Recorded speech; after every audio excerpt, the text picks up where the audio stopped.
ఓ యువకుడు ఆగి ఉన్న రైలుపై ఎక్కి హల్చల్ చేశాడు. దిగమన్న వాళ్లపై రాళ్లతో దాడి చేశాడు. ఈ ఘటన శ్రీకాకుళం జిల్లా సోంపేట రైల్వే స్టేషన్లో చోటు చేసుకుంది. చాకచక్యంగా యువకుడిని పట్టుకుని రైలుపై నుంచి కిందకు దింపారు. అనంతరం పోలీసులు అతన్ని విచారించారు.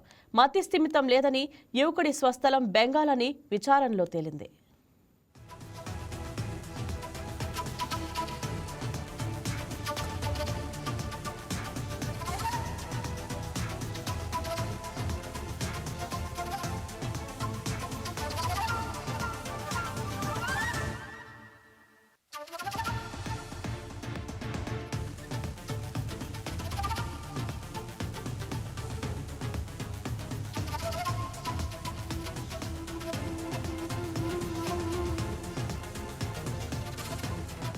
ఈ వీడియో మీకు నచ్చినట్లయితే లైక్ చేయండి, షేర్ చేయండి, మా ఛానల్కి సబ్స్క్రైబ్ చేయండి.